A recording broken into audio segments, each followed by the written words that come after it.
আসসালামু আলাইকুম। যেখানে সারা বিশ্ব উন্নত প্রযুক্তিতে ভরা, সেখানে কেন বাংলাদেশ পিছিয়ে থাকবে? বাংলাদেশের বুকে এই সর্বপ্রথম নারায়ণগঞ্জ জেলায় দেখা গিয়েছে ওয়াটার ক্যানন স্প্রে মেশিন, যা কিনা রোদের তাপমাত্রার আর্দ্রতা একটু কমিয়ে দেবে। পুরো ভিডিওটা দেখতে চাইলে আমাদের সাথেই থাকুন। এই রোদের মধ্যে আমরা কঠিন পরিশ্রম করে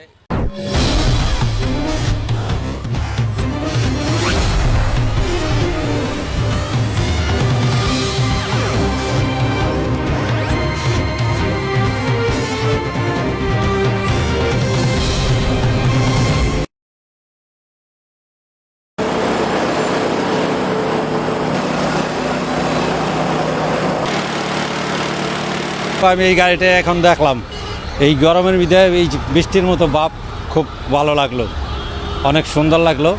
বৃষ্টি বৃষ্টি ভাব, ঠান্ডা ঠান্ডা, প্রায় এই জীবনে প্রথম দেখলাম আর কি এই মেশিনটা নারায়ণগঞ্জের পক্ষে।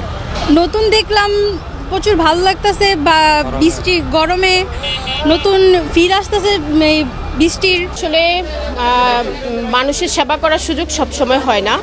করোনার সময় একটা সুযোগ হয়েছিল, কম বেশি এরকম মানব সেবায় আমরা সবসময় মানুষের পাশে এসে দাঁড়িয়েছি। এখন এই যে তীব্র তাপদাহ চলছে, এটা একটা প্রাকৃতিক দুর্যোগ। তো আমি মনে করি এই আমাদের সিটি কর্পোরেশনের যারা জনপ্রতিনিধি আছে, তারা শুধু সার্টিফিকেট প্রদানই তাদের মূল উদ্দেশ্য থাকা উচিত না। মানুষের সেবা করাটাও একটা ধর্ম।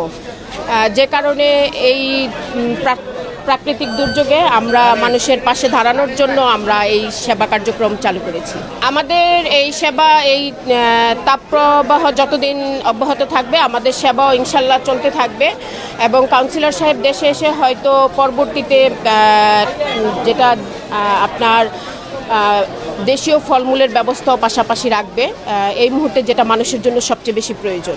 আমি যে পানি খাইলাম, আলহামদুলিল্লাহ মোটামুটি ভালোই লাগছে, শরীর ভালোই লাগছে। এই রোদের মাঝে এই ঠান্ডা পানি খাইছি, অনেক ভালো লাগছে। আল্লাহ দেখছে না আরও পানি খাওয়াইতে পারেন মানুষের, নিজের আত্মা ঠান্ডা হয়েছে পানিটা খাইয়া, তার জন্য আমরা দোয়া করি সে যে আরও পানি খাওয়াইতে পারে।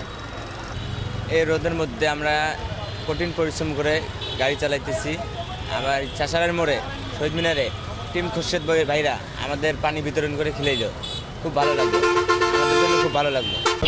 আসলে এই মেশিনটা উদ্ভাবন করা হয়েছে মাননীয় মেয়র মহোদয়ের একৈন্তিক প্রচেষ্টার জন্যই, এবং ওনার নির্দেশনাতে আমরা এই মেশিনটাকে আমরা স্থানীয়ভাবে আমরা উদ্ভাবন করি মাননীয় মেয়র মহোদয়ের নির্দেশেই। তো এই মেশিনটা দিয়ে আসলে আর্দ্রতাটাকে নিয়ন্ত্রণ করার জন্যই আমরা মূলত এই মেশিনটা করি। এটা থেকে আসলে গরমটা যে নিয়ন্ত্রণ হবে থেকে আমরা আর্দ্রতাটা আমরা নিয়ন্ত্রণ করতে পারবো। যে টেম্পারেচার আছে, এই টেম্পারেচার আমরা যেখানে মেশিনটাকে আমরা স্প্রে করব, সেই জায়গা থেকে কিছুটা অনেকটা কমে আসবে। টেম্পারেচার প্রায় 3 থেকে 4, 5, 7 ডিগ্রি পর্যন্ত আমাদের টেম্পারেচারটা আমরা এখানে আমাদের কমে আসবে আর কি মেশিনটায়।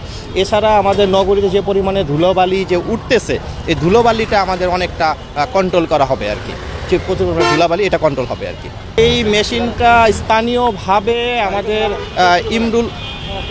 এই মেশিনটি আমরা স্থানীয়ভাবে চাষারাতে আমাদের ইমরুল কায়েস ভাই ওনার ওয়ার্কশপে আমরা জিনিসটাকে আমরা করতে আমরা সক্ষম হই। ওনার সাহায্য যেটা ছিল, এটা অসীম সাহায্য, এই সাহায্যের জন্যই আমরা এই কাজটা করতে সক্ষমতা অর্জন করি। আমরা আসলে এই প্রচণ্ড তাপদাহের মধ্যে শ্রমজীবী মানুষের যে কষ্ট হচ্ছে এবং নগরবাসী যারা চলাচল করছেন রাস্তায়, তাদের যে কষ্ট হচ্ছে, সেই কষ্টকে একটু হলেও লাঘব করার জন্য আমরা টিম খুরশেদের পক্ষ থেকে এই ক্ষুদ্র প্রয়াস নিয়েছি।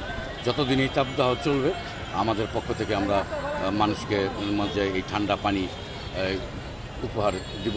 আর পাশাপাশি যারা ট্রাফিক পুলিশ সহ অন্যান্য যে সকল কর্তৃপক্ষ আমাদের নগর জীবনকে আরও সহজতর করার জন্য কাজ করছে, আমরা তাদেরও নিয়মিত ঠান্ডা পানি ও স্যালাইন এগুলি সরবরাহ অব্যাহত রাখবো ইনশাল্লাহ।